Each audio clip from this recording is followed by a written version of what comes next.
बरसात की आखिरी रात थी। आसमान में बादल ऐसे गरज रहे थे जैसे किसी ने उन्हें कैद कर रखा हो। अरुण शहर से अपने पुश्तैनी गांव कुंदरवा लौट रहा था। सालों बाद बस वाले ने उसे गांव से 2 किलोमीटर पहले ही उतार दिया।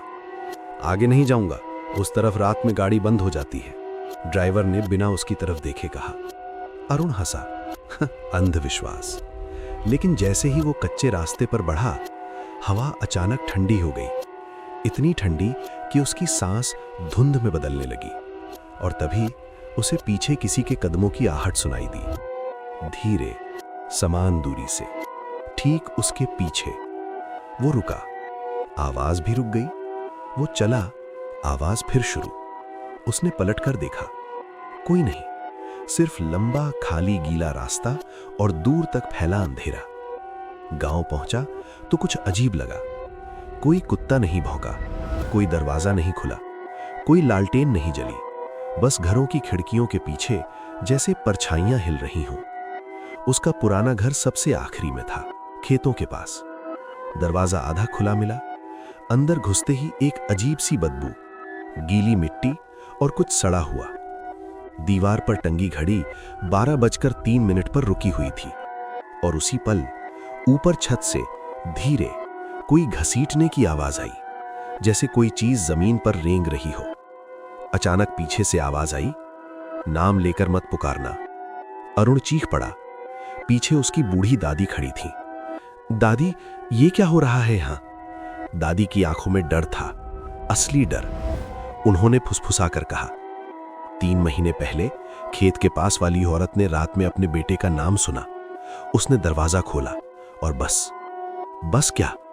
दादी ने उसकी आंखों में देखते हुए कहा। सुबह उसका शरीर खेत में मिला और चेहरा ऐसा जैसे उसने कुछ ऐसा देखा हो जिसे देखना नहीं चाहिए था।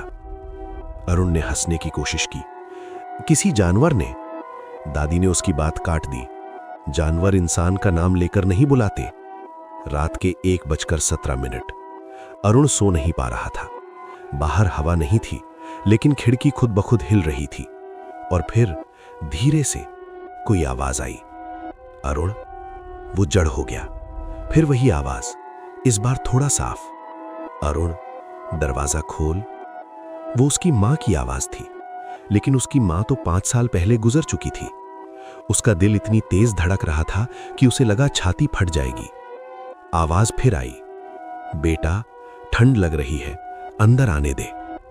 दरवाजे के नीचे से पानी अंदर रिसने लगा, जैसे बाहर कोई भीगा हुआ खड़ा हो। अरुण ने हिम्मत करके दरवाजे के पास गया। दरवाजे की दरार से बाहर झांका। वहां एक औरत खड़ी थी, सफेद साड़ी, बाल चेहरे पर गिरे हुए, लेकिन उसके पैर जमीन को छू नहीं रहे थे। वो धीरे धीरे झूल रही थी और उसके होंठ हिल रहे थे। अरुण, तू भी आ जा। अचानक उसका सिर धीरे धीरे 90 डिग्री घूम गया और बालों के बीच से 2 सफेद चमकती आंखें दिखीं। अरुण पीछे गिर पड़ा। जब उसने फिर दरार से देखा, वहां कोई नहीं था। सुबह होते ही वो गांव के एक बुजुर्ग के पास गया। उन्होंने बताया, ये पीछा करने वाली है। पीछा करने वाली? वो किसी को मारती नहीं, पहले उसका पीछा करती है, कई दिनों तक, जब तक वो खुद दरवाजा नहीं खोल देता। और अगर ना खोले? बुजुर्ग की आंखें भर आईं, तो वो अंदर आ जाती है। अगले दिन से अरुण ने महसूस किया, जहां भी जाता पीछे वही कदमों की आवाज। कभी परछाई लंबी हो जाती, कभी खेत में खड़ी आकृति दिखती। एक बार उसने पीछे मुड़कर देखा। वो औरत बस 20 कदम दूर थी, खड़ी, सिर झुका हुआ। लेकिन जब उसने पलक झपकाई, वो 10 कदम दूर, फिर 5 कदम और फिर गायब। उस रात उसे अपने कमरे की दीवार पर गीले हाथों के निशान दिखे, जैसे कोई बाहर से अंदर आने की कोशिश कर रहा हो। तीसरी रात आवाज फिर आई, लेकिन इस बार आवाज उसकी खुद की थी। अरुण, दरवाजा खोल। उसका खून जम गया। आवाज बिल्कुल वैसी जैसे वो खुद बोल रहा हो। दरवाजा जोर जोर से हिलने लगा। दादी चिल्लाई, मत खोलना। लेकिन अचानक घर के अंदर से किसी ने दरवाजा खोल दिया। अरुण ने पीछे देखा। दादी दरवाजे से दूर थी। तो फिर दरवाजा किसने खोला? धीरे धीरे दरवाजा खुला। बाहर कोई नहीं, लेकिन जमीन पर गीले पैरों के निशान घर के अंदर की तरफ जा रहे थे। अरुण ने महसूस किया, कदमों की आवाज अब बाहर नहीं थी, वो अंदर थी, उसके पीछे, उसी कमरे में। वो धीरे धीरे मुड़ा। पीछे वो औरत खड़ी थी, लेकिन अब उसका चेहरा साफ दिख रहा था, और वो चेहरा अरुण का था। वही आंखें, वही चेहरा, बस मुस्कान अलग थी, बहुत लंबी, बहुत टेढ़ी। उसने फुसफुसाया, मैं पीछा नहीं करती, मैं बस जगह बदलती हूं। अचानक सब अंधेरा।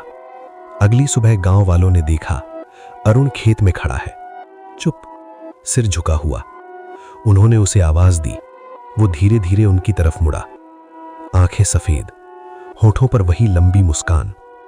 और उसी रात गांव में किसी ने सुना, राहुल, दरवाजा खोल। अंत नहीं, शुरुआत।